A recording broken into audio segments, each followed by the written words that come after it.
Dan untuk itu saudara, Tuhan memberikan solusi, Tuhan memberikan jalan keluar.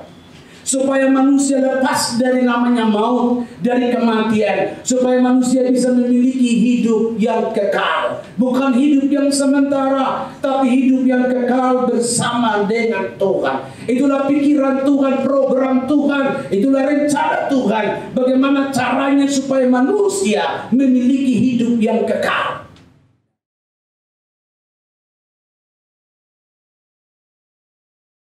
Our Father in Thank heaven, you, Lord, in the name of Jesus. help me please for today. Bless our family. Amen.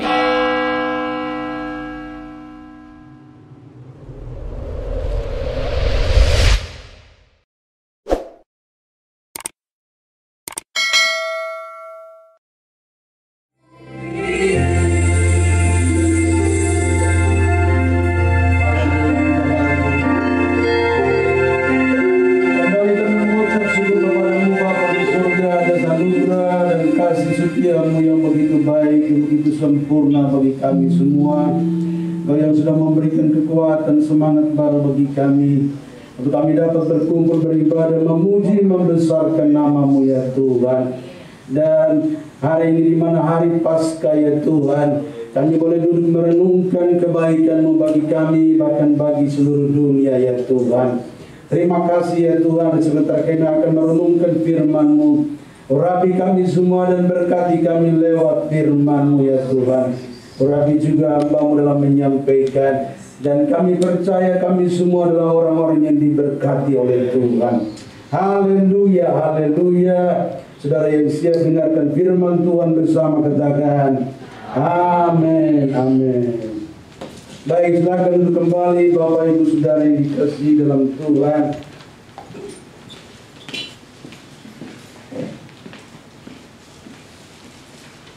Shalom. Puji Tuhan, semua sehat dalam perlindungan Tuhan. Hari ini dalam ibadah Paskah pagi hari ini kita memperingati kematian Yesus di kayu salib. Nah, untuk itu akan saya sampaikan beberapa hal penting tentang Paskah. Baik, saya ajak saudara untuk kita membaca Alkitab dalam Ibrani 9 ayat yang ke-22.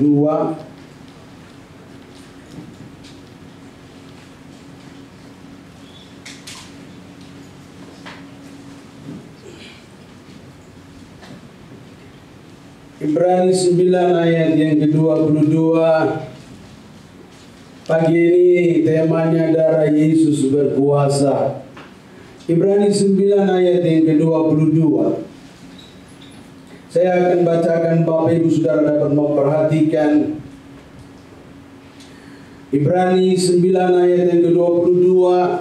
Dan hampir segala sesuatu disucikan menurut hukum Taurat dengan darah, dan tanpa penumpahan darah tidak ada pengampunan. Tanpa penumpahan darah tidak ada pengampunan. Kenapa saudara kita memerlukan pengampunan? Kenapa manusia memerlukan pengampunan? Kenapa dunia ini memerlukan pengampunan? Sebab kita membaca dalam Roma 6 ayat yang ke-23. Mari kita lihat Roma 6 ayat yang ke-23. Iya. Roma 6 ayat yang ke-23 berkata, sebab upah dosa ialah maut, tetapi karunia Allah ialah hidup yang kekal dalam Kristus Yesus Tuhan kita. Sebab upah dosa ialah maut. Upah dosa adalah maut.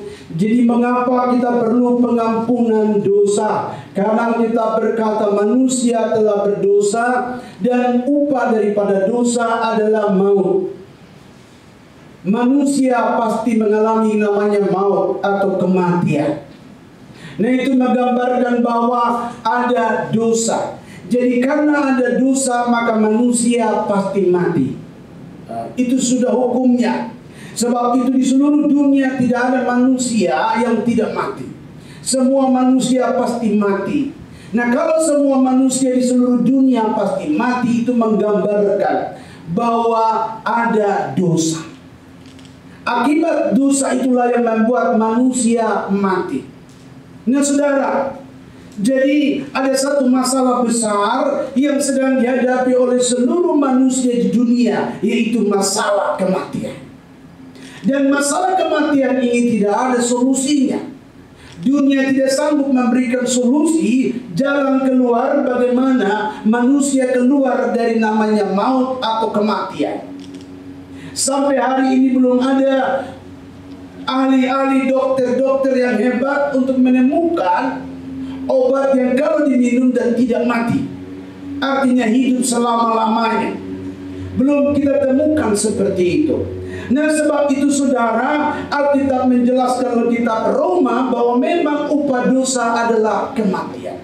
Ini gambaran latar belakang hidup kita. Hidup manusia waktu di Taman Eden saudara telah berbuat dosa kepada Tuhan dan akibatnya adalah kematian. Padahal Tuhan menciptakan manusia bukan untuk mati saudara, tidak ada. Tetapi karena manusia jatuh dalam dosa, maka kutuk yang datang adalah kutuk kematian. Namun kita bersyukur kepada Tuhan bahwa Tuhan mau manusia dibebaskan dari kutuk namanya maut atau kematian. Nah saudara, jadi sejarah kita adalah sejarah kematian. Tapi Tuhan tahu bahwa kita punya masalah yang tidak bisa kita selesaikan, yang tidak bisa dunia selesaikan, yang tidak bisa manusia selesaikan. Manusia terbatas dan tidak mampu menyelesaikan masalah maut. Tetapi saudara, Tuhan yang menciptakan manusia, Dia tahu bahwa ini masalah yang sangat berat bagi manusia. Dan untuk itu saudara, Tuhan memberikan solusi, Tuhan memberikan jalan keluar. Supaya manusia lepas dari namanya maut, dari kematian. Supaya manusia bisa memiliki hidup yang kekal. Bukan hidup yang sementara, tapi hidup yang kekal bersama dengan Tuhan. Itulah pikiran Tuhan, program Tuhan, itulah rencana Tuhan. Bagaimana caranya supaya manusia memiliki hidup yang kekal. Di satu sisi memang manusia telah berdosa, tetapi di satu sisi karena kasihnya kepada manusia, maka saudara, Tuhan ingin manusia dipulihkan kembali dan manusia bisa hidup kekal bersama Tuhan. Rencana Tuhan ini sangat indah sekali. Maka jangan kita berkata karena begitu besar kasih Allah akan dunia ini, sehingga yang mengaruniakan anaknya yang tunggal, supaya setiap orang yang percaya kepadanya tidak binasa, melainkan beroleh hidup yang kekal. Rencana Tuhan yang besar bagi manusia adalah rencana kekekalan. Nah saudara, Tuhan memberikan solusi dan kita mulai melihat dari perjanjian lama. Ada solusi yang menggambarkan bagaimana caranya manusia bebas dari atau lepas dari hukum namanya maut. Nah saudara, kita lihat dulu dalam Keluaran. Keluaran 12 ayat yang ke-6.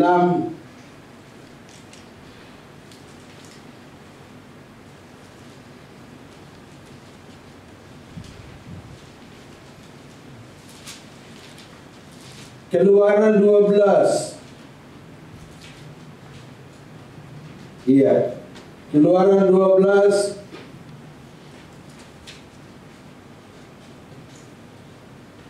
ayat yang ke-22 dan seterusnya saya akan bacakan, Bapak Ibu bisa memperhatikan. Kemudian kamu harus mengambil seikat hisop dan mencelupkannya dalam darah yang ada dalam sebuah pasu. Dan darah itu kamu harus sapukan pada ambang atas dan pada kedua tiang pintu. Seorang pun tidak dari kamu tidak boleh keluar pintu rumahnya sampai pagi. Dan Tuhan akan menjalani Mesir untuk menulahinya. Apabila ia melihat darah pada ambang atas dan pada kedua tiang pintu itu, maka Tuhan akan melewati pintu itu dan tidak membiarkan pemusnah masuk ke dalam rumahmu untuk menulahi. Kamu harus memegang. Dan saudara, jadi dikatakan di sini bahwa saudara, untuk melepaskan maut, untuk melepaskan manusia daripada maut diperlukan darah. Jadi perjanjian lama sudah memberikan gambaran, Tuhan memberikan contoh tentang darah yang bisa mengampuni, darah yang bisa menyelesaikan masalah maut. Dan itu dibuktikan oleh Tuhan lewat Nabi Musa. Tuhan menyuruh Nabi Musa untuk membunuh domba. Lalu darah domba itu dioleskan di ambang pintu. Di ambang pintu rumah, setiap rumah daripada orang Israel harus dioleskan darah domba itu di ambang pintu. Supaya pada waktu roh maut datang, pemusnah datang, dia melihat ada tanda darah itu, maka dia tidak bisa untuk masuk dalam rumah itu memusnahkan orang yang tinggal dalam rumah itu. Dan kita melihat dalam sejarah Alkitab, pada zaman Nabi Musa ini, bangsa Israel semuanya diselamatkan dari maut, diselamatkan dari kematian. Waktu bencana demi bencana datang, baik itu saudara tula-tula, ada 10 tula, dan salah satu tula adalah kematian anak-anak. Kematian yang mengerikan itu datang dari 10 tula itu. Tapi dalam 10 tula tentang kematian ini, saudara, Tuhan memberikan solusi kepada Musa. Ambil darah domba dan oleskan di ambang pintu, supaya pada waktu malaikat maut datang, dia tidak bisa mengambil nyawa daripada manusia di dalam rumah itu. Nah saudara, ini sebuah kesaksian nyata yang pernah terjadi di zaman Mesir, di zaman kehidupan bangsa Israel di Mesir, di mana seluruh mereka, jutaan orang diselamatkan dari maut. Maut dikalahkan dengan darah. Jadi saudara, memang Alkitab berkata tidak ada penumpahan darah, maka tidak ada pengampunan, tidak ada penghapusan dosa. Maka itu darah sangat penting sekali. Jadi saudara, ini melambangkan tentang darah Yesus, anak domba Allah. Tuhan menyuruh Nabi Musa untuk potong domba. Itu melambangkan tentang darah Yesus yang sempurna itu. Karena darah binatang, saudara, tidak mampu menghapus dosa, hanya mencegah. Loh, tapi tidak mampu, menutup saja, tapi tidak mampu menghapus dosa. Tapi ini melambangkan tentang Yesus Kristus yang akan datang. Kita lihat dalam ayat-ayat selanjutnya. Ayat 23. Ayat 24, kamu harus memegang ini sebagai ketetapan sampai selama-lamanya bagimu dan bagi anak-anakmu. Dan apabila kamu tiba di negeri yang akan diberikan Tuhan kepadamu, seperti yang difirmankannya, maka kamu harus pelihara ibadah ini. Dan apabila anak-anakmu berkata kepadamu, apakah artinya ibadahmu ini? Maka haruslah kamu beritahukan korban Paskah bagi Tuhan yang melewati rumah-rumah orang Israel di Mesir, ketika ia menulai orang Mesir, tetapi menyelamatkan rumah-rumah kita. Lalu berlututlah bangsa itu dan sujud menyembah. Jadi inilah berita tentang Paskah. Paskah ini harus diceritakan. Alkitab berkata, ceritakan kepada anak cucumu sampai selama-lamanya. Berarti sampai hari ini pun kita merayakan Paskah. Kita menceritakan betapa baiknya Tuhan. Kuasa Tuhan menyelamatkan manusia dari maut. Saudara, dan ayat yang ke-27 berkata, maka haruslah kamu berkata, itulah korban Paskah bagi Tuhan yang melewati rumah-rumah orang Israel di Mesir, ketika ia menulai orang Mesir, ketika orang Mesir menghadapi maut dan mereka mengalami kematian, tetapi menyelamatkan rumah-rumah kita, menyelamatkan rumah-rumah kita. Lalu Alkitab berkata di sini, lalu berlututlah bangsa itu dan sujud menyembah. Luar biasa. Mereka sampaikan sejarah, peristiwa. Disampaikan peristiwa bagaimana Tuhan menyelamatkan bangsa Israel dari maut. Dan setelah disampaikan, maka semuanya sujud menyembah, mengucap syukur kepada Tuhan. Nah, ini disebut ibadah, mengucap syukur kepada Tuhan. Sebab Tuhan sudah selamatkan kita dari maut. Jadi Paskah artinya saudara bahwa kita mengucap syukur. Paskah artinya bahwa kita mengingat kembali betapa baiknya Tuhan, di mana Dia menyelamatkan manusia. Nah saudara, jadi dalam perjanjian lama sudah digambarkan, Tuhan sudah perintah Nabi Musa untuk memberikan satu gambaran anak domba yang akan datang untuk menyelamatkan dosa dunia. Nah saudara, jadi jelas di sini bahwa berita Paskah harus disampaikan. Makanya setiap tahun kita merayakan Paskah. Kita mulai mengingat kembali bagaimana Mesir yang lalu. Mesir lambang dosa, lambang daripada kutukan, lambang daripada segala hal penyembahan berhala.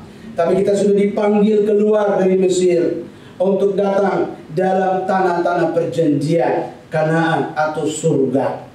Kita yang dulu dalam dosa, Tuhan sudah ampuni, Tuhan sudah sucikan kembali kepada keselamatan yang kekal. Nah saudara, jadi jelas di sini bahwa dalam perjanjian lama ada bukti sejarah yang menjelaskan bahwa maut dikalahkan oleh darah. Pengampunan terjadi harus lewat darah. Maka itu seringkali saudara, dalam ritual-ritual di luar sana orang menggunakan darah. Mau bikin usaha, kalau menghadapi tantangan seperti setan dan sebagainya, mereka potong ayam, potong kerbau, potong kambing, bikin perdamaian dengan setan. Supaya nanti bisnis jalan, usaha baik dan sebagainya. Karena maut itu selalu meminta korban. Roh maut, setan itu minta korban. Dan korbannya selalu minta nyawa. Sampai orang harus memberikan, ada yang sampai memberikan manusia sebagai tumbal. Nah ini namanya tuntutan. Tuntutan daripada maut. Tuntutan nyawa. Supaya keluarga selamat, supaya usaha bisnis selamat. Orang di luar sana menggunakan darah-darah binatang dan sebagainya dengan pemahamannya sendiri. Nah, jadi tanpa disadari bahwa manusia ingin selamat dengan cara-caranya, gitu. Dengan caranya sendiri, dengan pola pikirnya sendiri. Tetapi memang Alkitab sudah berkata di sini bahwa harus ada penumpahan darah untuk pengampunan. Harus ada penumpahan darah untuk terjadi keselamatan. Dan darah yang Tuhan perintahkan adalah darah anak domba, yang menggambarkan, itu dalam perjanjian lama, yang menggambarkan tentang Yesus Kristus yang akan datang untuk menghapus dosa dunia. Nah saudara, mari kita lihat beberapa ayat penting di sini tentang darah Yesus. Kalau tadi kita sudah baca Ibrani 9 ayat yang ke-13, sekarang kita lihat 1 Petrus 3 ayat yang ke-18.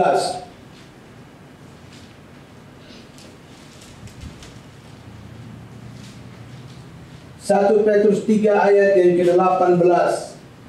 Sebab juga Kristus telah mati sekali untuk segala dosa kita.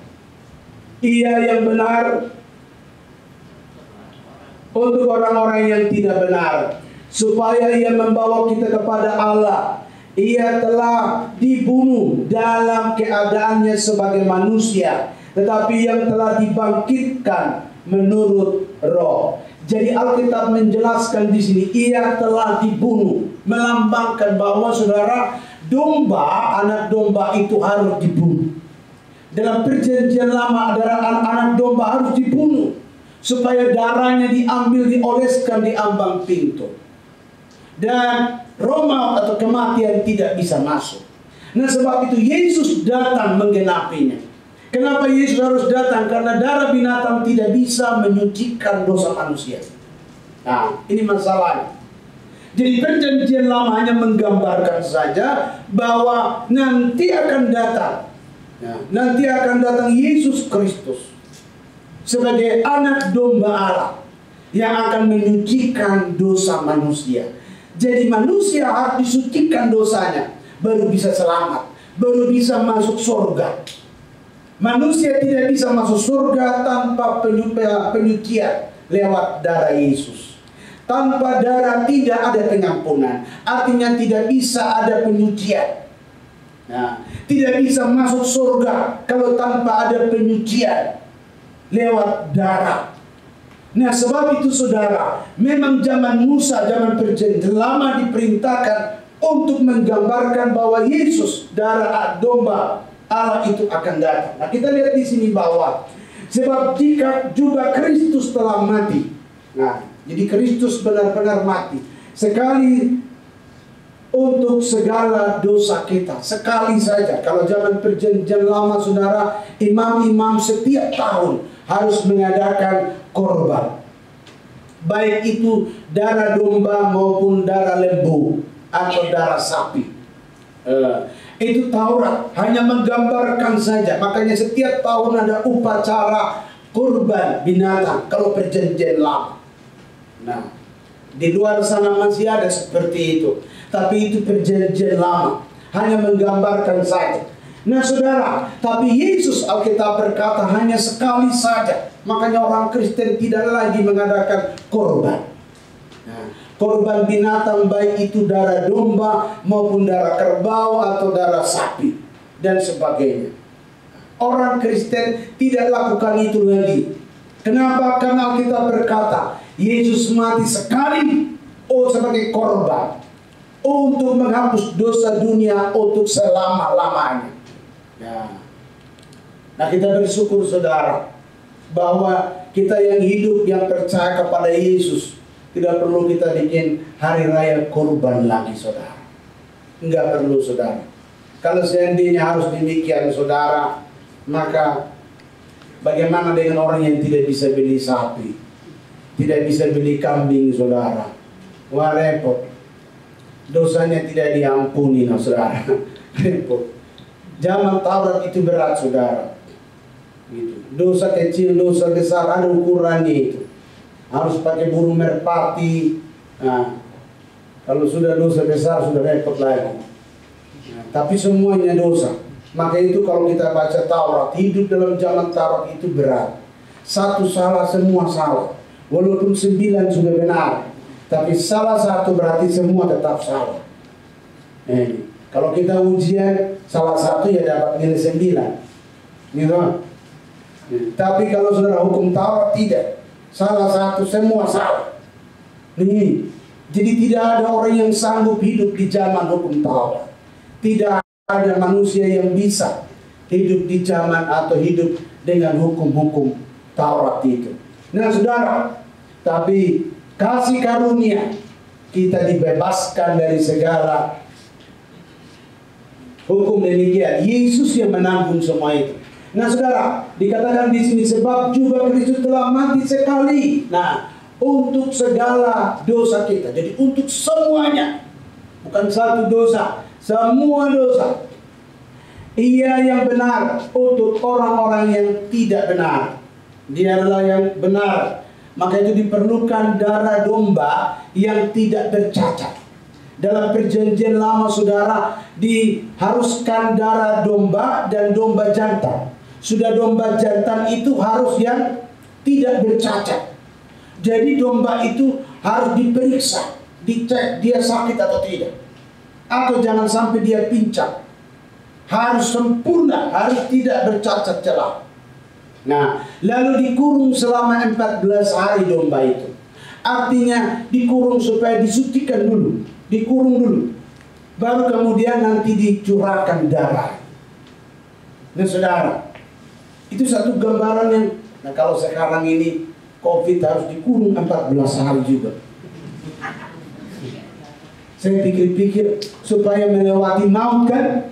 supaya melewati namanya maut harus dikurung, isolasi 14 hari. Hubungannya sama maut, bukan hubungan sama penyakit lain loh.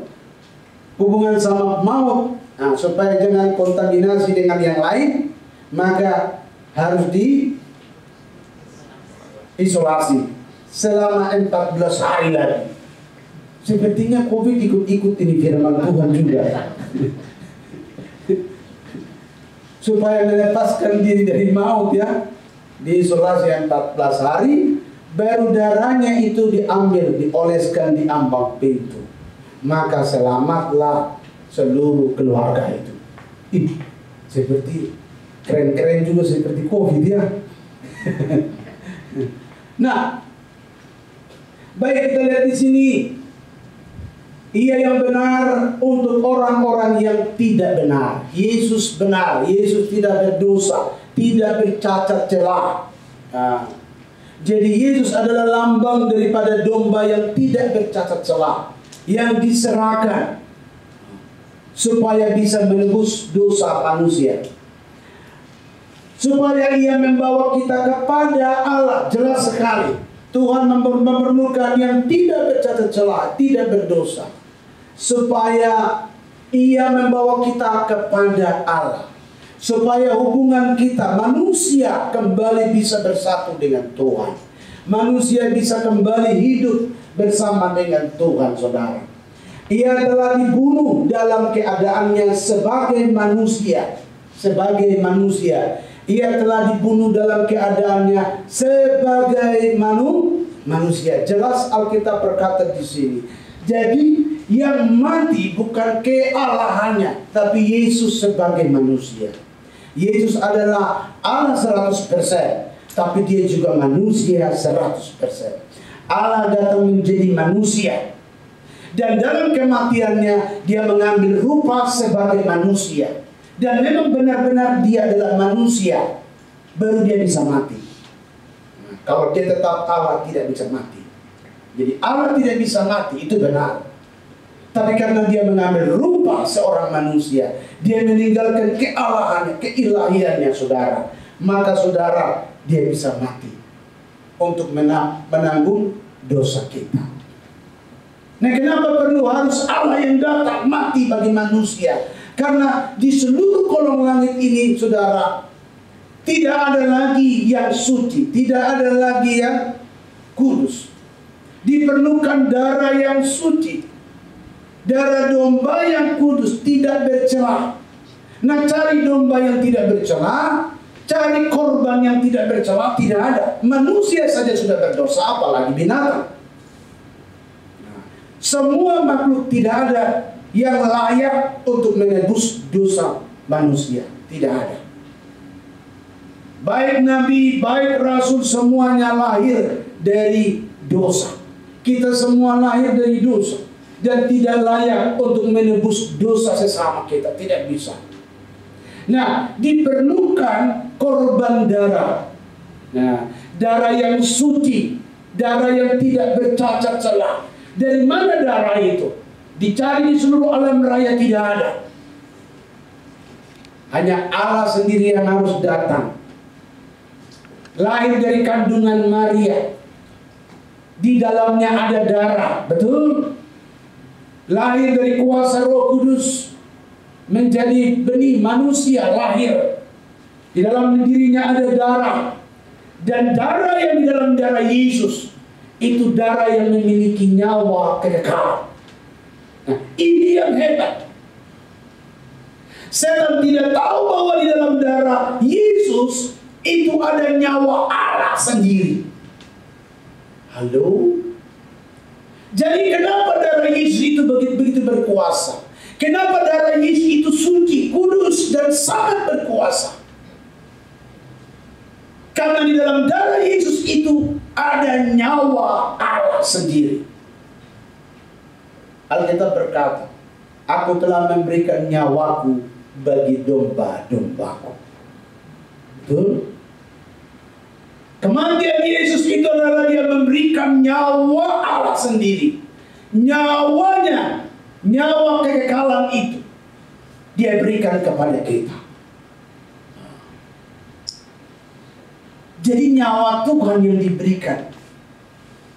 Ini yang menghebohkan surga dan menghebohkan dunia dan menghebohkan alam maut. Berita ini yang menghebohkan segalanya. Iblis tidak pernah menyangka bahwa Tuhan pencipta langit dan bumi itu mau memberikan nyawanya bagi manusia. Di Taman Eden Tuhan hanya mengembuskan nafas hidup. Betul nggak? Supaya manusia hidup. Gitu? Tapi Tuhan tidak berikan nyawanya. Halo? Tuhan tidak berikan nyawanya. Dia mengembuskan nafas hidup sehingga manusia itu hidup. Dia membentuk manusia dari tanah liat supaya manusia hidup. Tapi beda di zaman Yesus. Beda. Setelah manusia jatuh dalam dosa, Yesus datang ke dalam dunia. Dia berkata, barang siapa tidak makan tubuhku dan minum darahku, dia tidak layak masuk dalam kerajaan surga. Ini sesuatu yang hebat sekali. Barang siapa tidak makan tubuhku dan minum darahku. Apa artinya? Kenapa sampai Yesus begitu tegas sekali mengatakan demikian? Karena kasihnya, karena cintanya. Barang siapa tidak makan tubuhku dan minum darahku, dia tidak layak masuk dalam kerajaan surga. Artinya di dalam tubuh Yesus itulah ada kekekalan. Dan di dalam darah Yesus itu ada nyawa kekekalan. Tetapi Mamat berkata, dalam darah ada nyawa. Dalam darah ada nyawa. Setan tidak tahu bahwa waktu Allah menjadi manusia, lahir dari kandungan Maria, telah terbentuk darah yang kudus. Darah Allah sendiri mengalir dalam diri darah Yesus. Dalam tubuh Yesus ada darah Yesus. Dan di dalam tubuh Yesus itu ada nyawa yang kekal. Nyawa yang kekal yang dimiliki oleh Yesus ini, saudara, dicurahkan lewat kematiannya. Selain untuk menghapus dosa dunia, tetapi juga membawa hidup kekal selama-lamanya.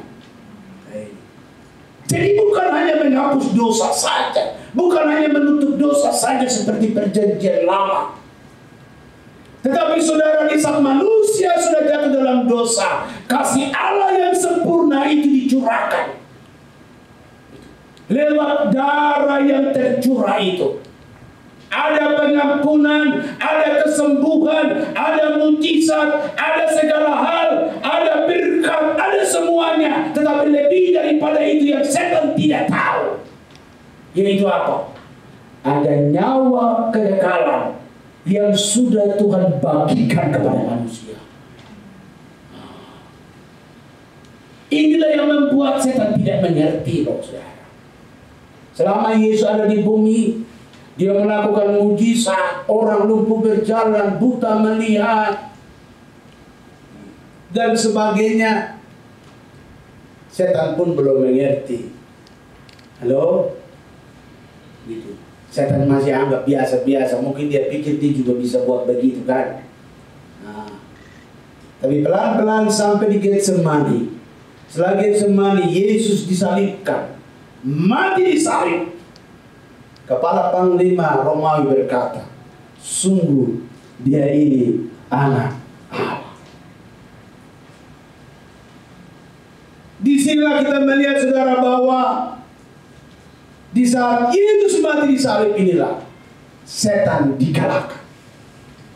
Nah, setan dikalahkan. Alkitab berkata Yesus masuk di dalam maut. Dia merampas kunci kerajaan maut. Halo. Nah, orang-orang percaya di zaman dulu, orang-orang kudus semua dibangkitkan. Inilah yang membuat saudara setan kaget. Kok bisa ya ada seperti ini? Nah, saudara, jadi nyawa Allah Nyawa daripada Allah itu sudah diberikan lewat salib. Di salib punya arti kekekalan. Salib ada kehidupan kekal selama-lamanya. Kenapa demikian? Karena darah Allah pencipta langit dan bumi itu sudah dicurahkan di salib itu. Yang di dalamnya, di dalam darah itu ada nyawa kekekalan. Dan juga ada tubuh kekekalan. Dalam tubuh Yesus yang terbentuk itu adalah tubuh kekekalan. Nah, inilah disebut Paskah. Nah, tubuh Yesus.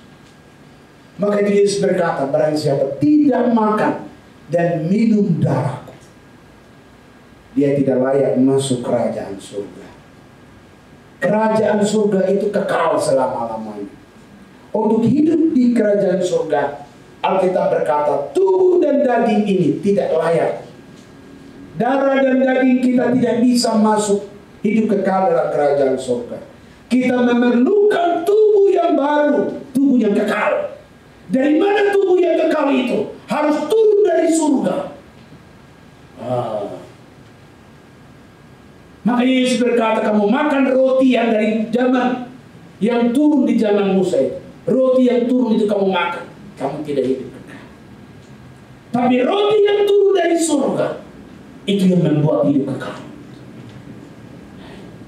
Yesus adalah roti yang hidup, roti yang turun dari surga. Yang kalau kita makan, kita hidup kekal. Yang kalau kita minum darahnya, kita hidup kekal. Murid-murid salah paham. Mereka pikir nanti Yesus mati lalu mereka harus makan Yesus punya tubuh secara fisik itu. Sampai mereka sebagian tinggalkan Yesus. Mereka pikir Yesus sudah ajarkan kanibal ini. Maka harus makan tubuhnya. Nah, karena mereka salah mengerti. Dan setan juga pasti salah mengerti, saudara. Setan juga pasti tidak mengerti kenapa. Tapi ini yang digambarkan tentang apa? Rahasia yang tersembunyi berabad-abad lamanya di hati Tuhan. Jadi korban Paskah ini bukan baru rencana setelah manusia sudah jatuh dalam dosa. Tapi itu sudah rahasia tersembunyi berabad-abad lamanya dalam hati Tuhan.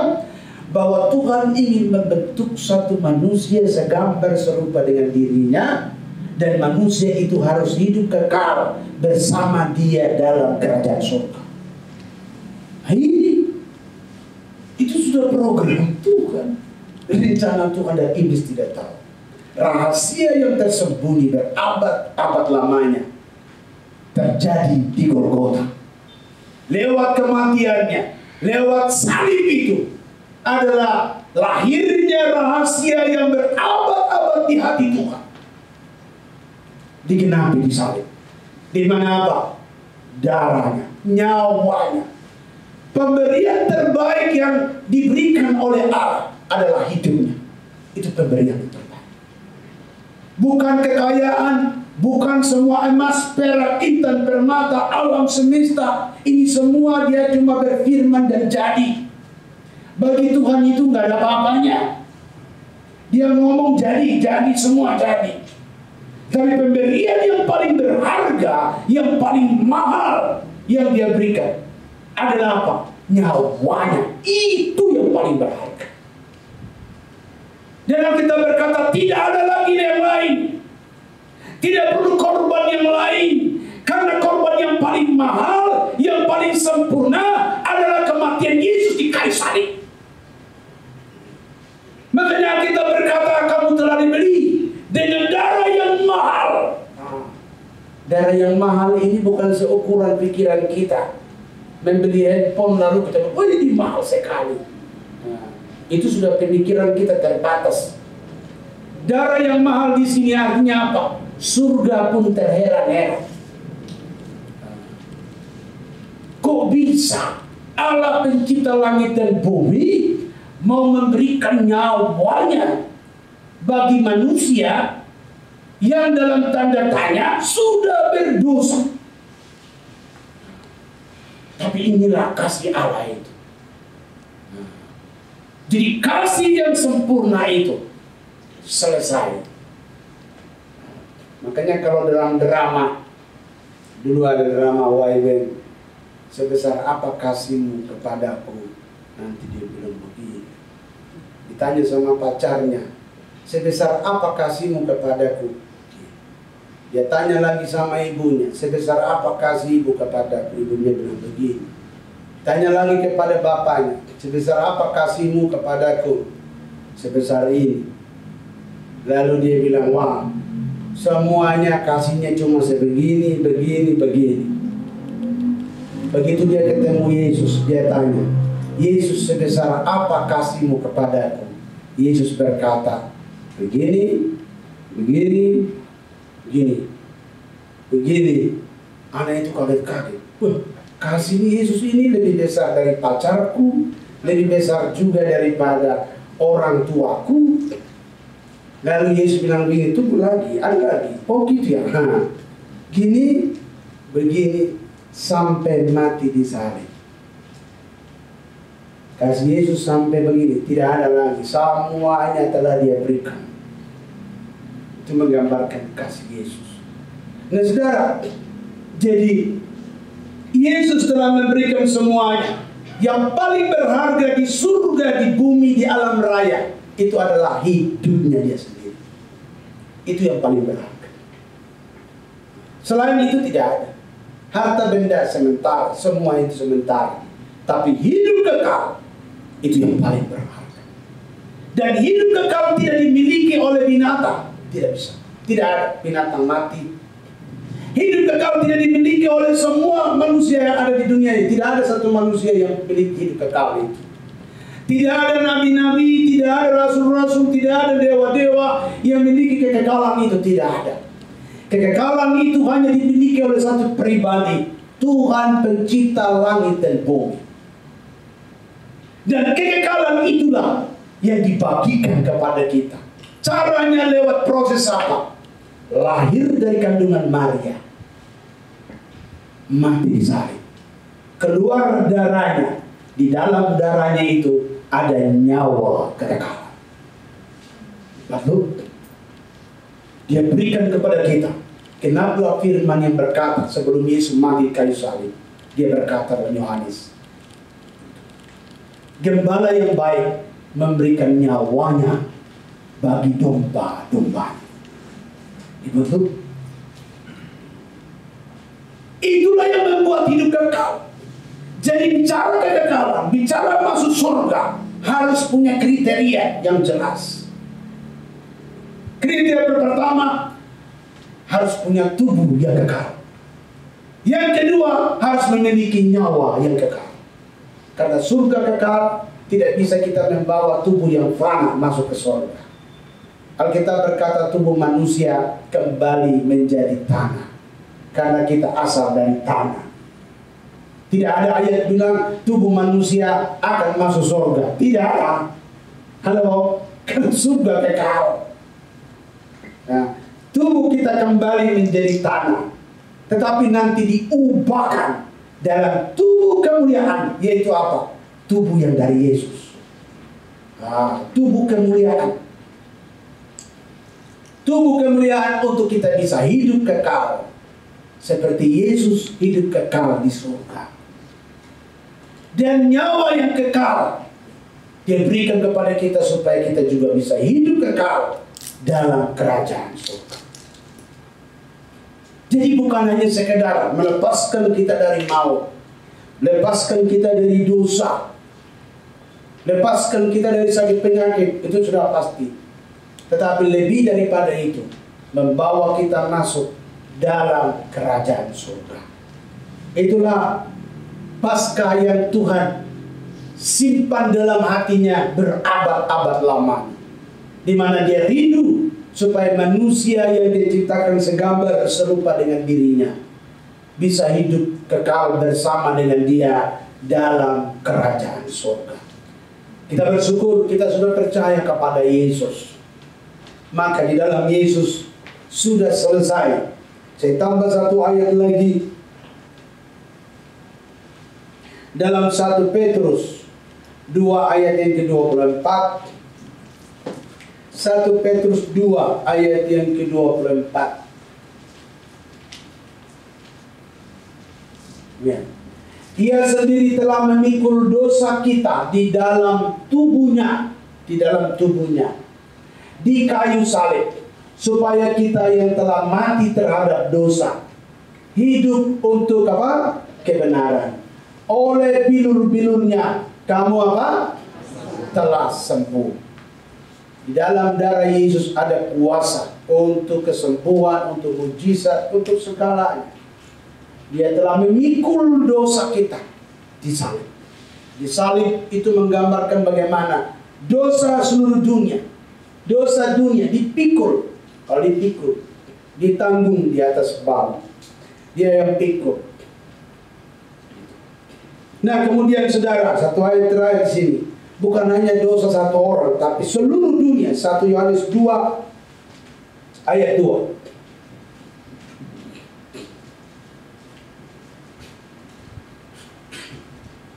1 Yohanes 2 ayat yang kedua.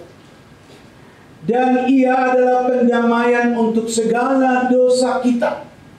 Dan bukan untuk dosa kita saja. Nah, saudara, bukan hanya untuk dosa kita saja, tetapi juga untuk dosa seluruh dunia. Untuk dosa seluruh dunia. Yesus mati di kayu salib bukan untuk 1-2 orang. Seluruh dunia. Bukan hanya untuk bangsa Israel, tidak. Bukan hanya untuk kita yang sudah percaya Yesus. Seluruh dunia sudah diselesaikan di kayu salib. Tinggal percaya saja, maka dosa diampuni. Percaya saja, maka diselamatkan. Yesus sudah lakukan itu 2000 tahun yang lalu. Seluruh dunia. Kalau sampai seluruh dunia harus diselamatkan, maka berarti kematian Yesus adalah Tuhan yang datang untuk menyelamatkan. Gitu. Karena tidak ada manusia yang bisa menyelamatkan seluruh dunia. Hanya Tuhanlah yang bisa, saudara. Di kematiannya benar-benar, Paskah ini benar-benar membuktikan kepada seluruh dunia bahwa keselamatan itu, kasih Tuhan itu sudah dinyatakan. Tinggal manusia percaya, maka dia diselamatkan. Manusia datang kepada Yesus, maka dia diselamatkan. Tuhan sudah memberikan kasih-Nya, keselamatan dia sudah sampaikan. Terserah manusia. Yang percaya selamat, yang tidak percaya masuk neraka.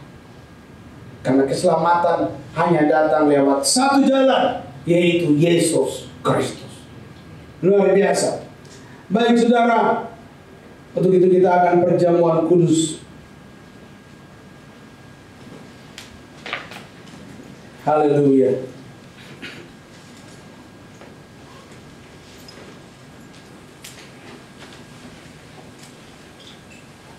Mari siapkan diri untuk kita masuk dalam perjamuan kudus. Haleluya.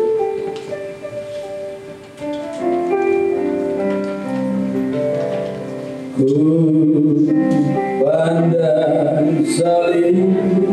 Mari saya mempersilakan para pelayan perjamuan maju ke depan. Kasih-Mu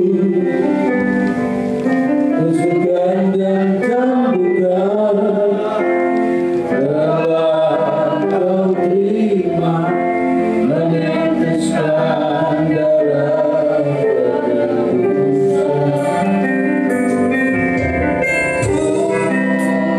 Pandang salib-Mu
disembuhkan, yang terikat dilepaskan, yang bimbang dan ragu dikuatkan, untuk tetap percaya bahwa Yesus adalah Juru Selamat dunia.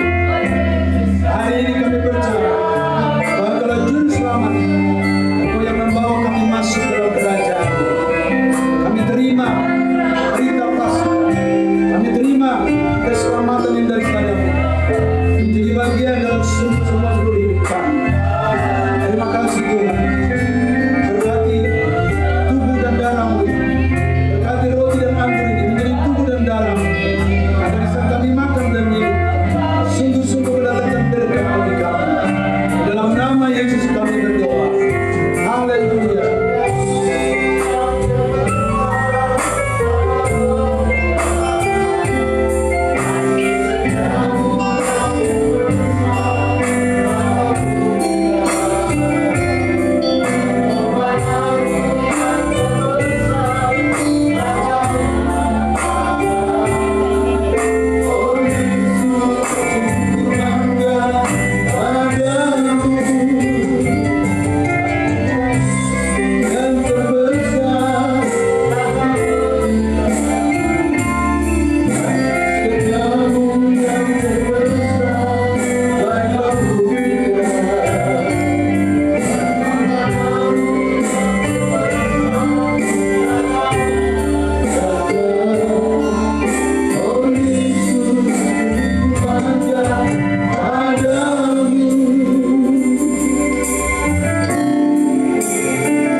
Saya undang saudara bangkit berdiri.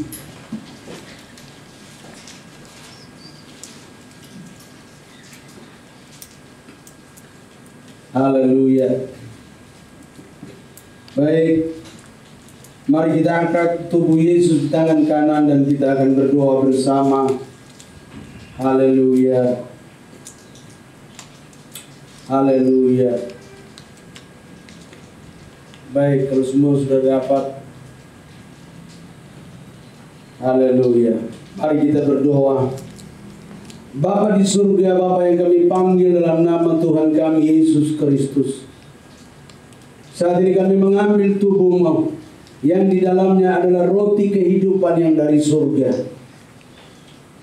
Kami ambil tubuh-Mu yang di dalamnya ada tubuh kekekalan yang akan membangkitkan hak tubuh kami yang fana ini untuk boleh bersama-sama masuk dalam kerajaan-Mu ya Tuhan. Kami ambil tubuh-Mu ini menjadi bagian dalam hidup kami. Selama kami masih hidup dalam tubuh yang fana, tubuh yang ada ini, kemah yang sementara ini Tuhan, kuatkan kami untuk kami terus dapat mengikuti Engkau sampai akhir zaman ya Tuhan. Kami terima tubuh-Mu menjadi bagian dalam kami untuk selama-lamanya dalam nama Tuhan Yesus. Sebab apa yang telah kuteruskan kepadamu telah aku terima dari Tuhan, yaitu bahwa Tuhan Yesus pada malam waktu Ia diserahkan, Ia mengambil roti, dan sesudah itu Ia mengucap syukur atasnya. Ia memecah-mecahkan dan berkata, inilah tubuhku yang diserahkan bagi kamu. Perbuatlah ini menjadi peringatan akan aku. Saudara percaya bahwa dalam tangan saudara adalah tubuh Yesus. Mari kita makan sama-sama dalam nama Yesus.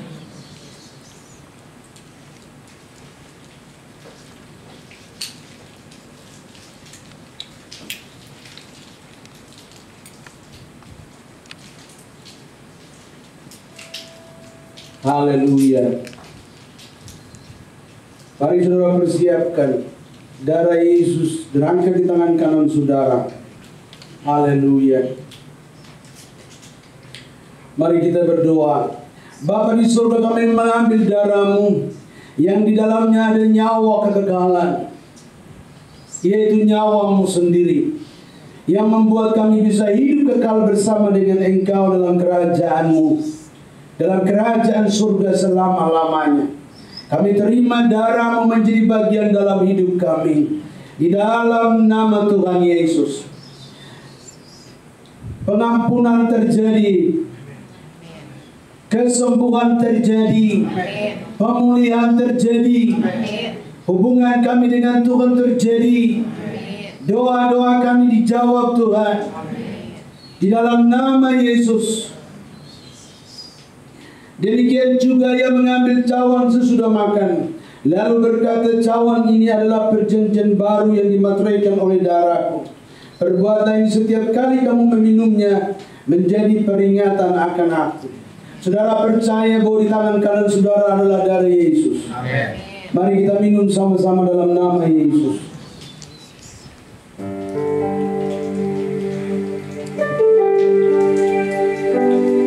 Haleluya.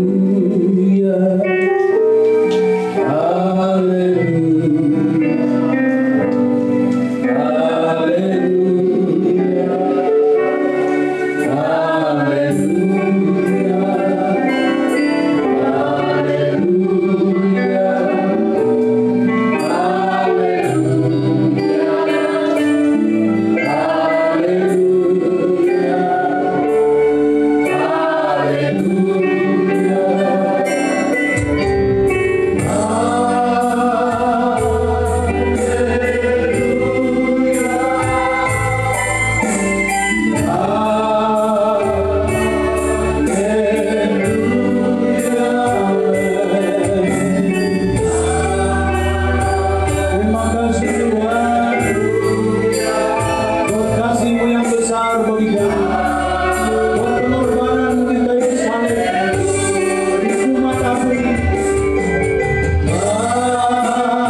sakit COVID, Tuhan sembuhkan dalam nama Yesus. Darah Yesus menyembuhkan dan darah Yesus menyelamatkan. Kami usir semua sakit penyakit COVID dalam nama Yesus. Oleh darah Yesus membersihkan Indonesia dari COVID. Oleh darah Yesus membersihkan Indonesia, membersihkan semua kami dari COVID dalam nama Yesus. Kami terima mujizat, kami terima kesembuhan daripada Tuhan. Tuhan, kami berdoa perlindungan-Mu atas kami semua. Semua kami, keluarga kami, anak-anak kami semua tetap sehat dalam perlindungan Tuhan. Haleluya, haleluya. Dalam nama Yesus kami berdoa mengucap syukur. Yang percaya sudah menerima keselamatan daripada Tuhan, mari bersama katakan